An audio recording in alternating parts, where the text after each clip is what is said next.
we enter into what I call a self-defeating thinking cycle, or the monkey mind cycle.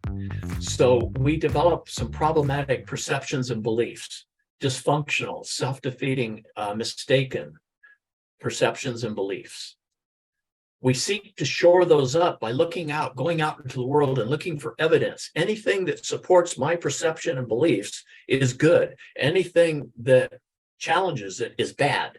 So I find ways to reinforce those.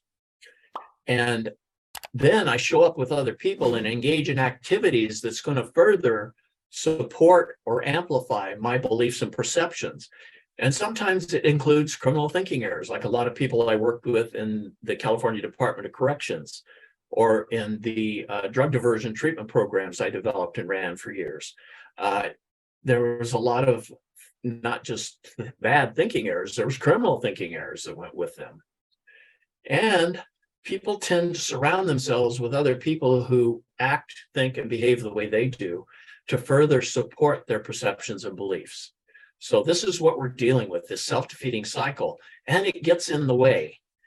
And even though we experience bad things, sometimes we just don't let go of those cherished beliefs. We don't let go of those denial patterns, the suits of armor, no matter that it's killing us.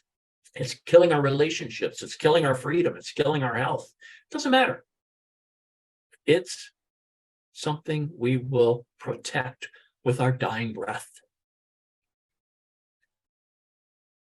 All of us have had a lot of dreams and goals. So think about a time when you had some really exciting dreams or goals where anything seemed possible. And then think of a time when you talked yourself out of it. And the only reason you didn't achieve the dream or goal was you got in your own way. So everybody just take a minute to think about that. Make this real for you, because this is how we need to help people see this, how they get in their own way. And think about some of the ways that you stopped your dream from coming true. What did you say or do that sabotaged you? What was it that led you away from, quote, the promised land? Well, what tends to happen is when we get so fixated on one way of thinking, believing, and behaving, that becomes our whole universe, like this red star in the center of your screen. That's all there is. That's what I get, tunnel vision. That's all I'm focused on. This is my world. This is my life. This is what's happening. And when that happens, what we miss out on is all the other possibilities, all the other exciting things that we could be doing instead. And when we get so locked on, we block out all of the positive. And we have a lot of different denial patterns, and I'll go through the 12 most common ways we defend ourselves from painful reality in a few minutes. So I'm going to share a process now I call decision point management. When I'm working with people, there's a time when I have to give them some breathing space, have to teach them some immediate relaxation response skills, because what has happened is their beliefs and perceptions lead to self-defeating, destructive, or addictive thinking patterns. Those generate uncomfortable feelings or emotions. And those thoughts and feelings lead to impulses or urges to do something about it. And then they move into action. But there's a space between the urge and the action. That I call the decision point, because actions are a combination of urges plus decisions. And a lot of people don't even know this decision point space exists. Many people, one of the first things we need to teach people in very early treatment or recovery is impulse control, how to have some space between the urge and impulse and what they do about it. So I've developed a 5-step process that I've utilized and used in treatment programs and taught people over the years, that if people follow it, it's been very effective.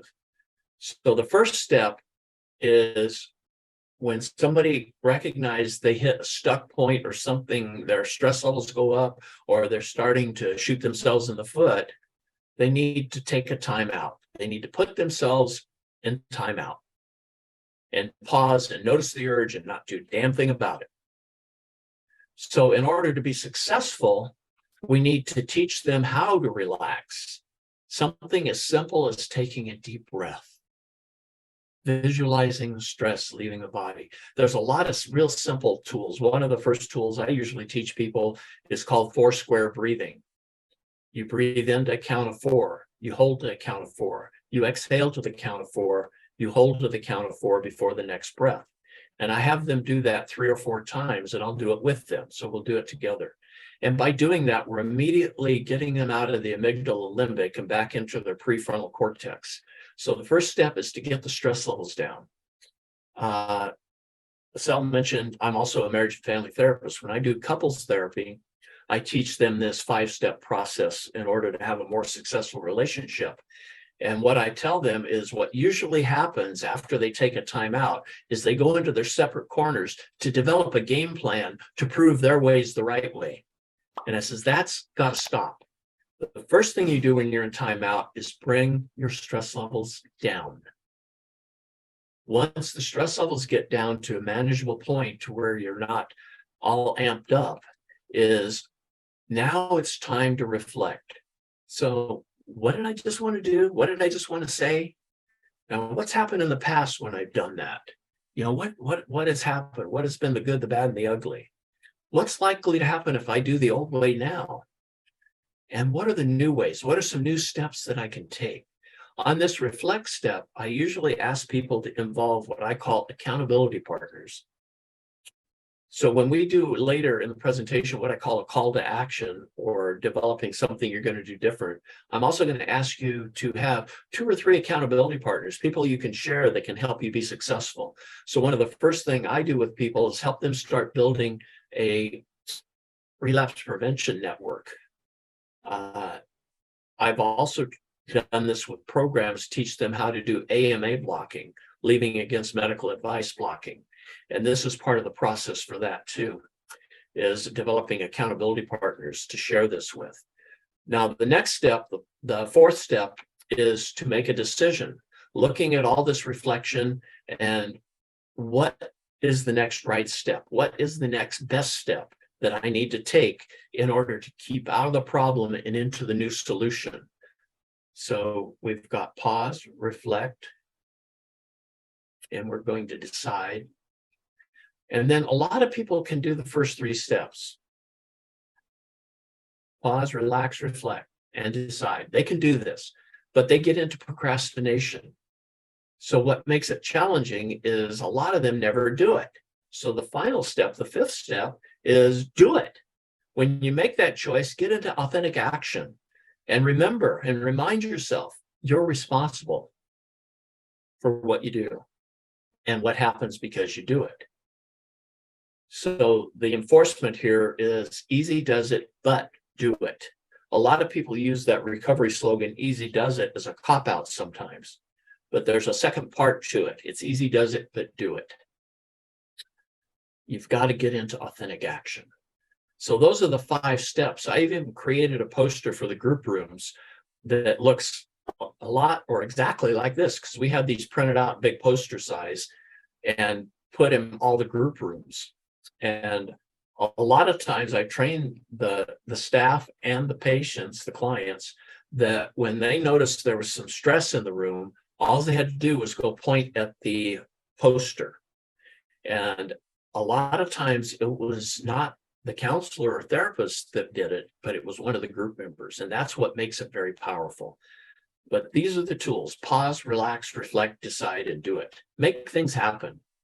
So that's an important part of denial management, is teaching people this very simple 5-step skill process. And figure out how you're going to do it your way. I learned that a long time ago. So basically, to get the most out of today, there's 4 major things that have to happen. The first is you need to understand the principles and practices that I'm sharing with you. But then you need to take that down and look at it. How am I going to do this my way with my style? Now, the third thing that has to happen is how am I going to integrate it into this work setting I'm working in? And the most important, and this is crucial, the most important, how do I deliver it to each person in a way they can get, a way they can understand? So if you're able to do those four things, understand the principles in practice, do it your way, do it in the way your work site demands, and individualize it for each person you're serving, that's the formula for success, part of the formula for success.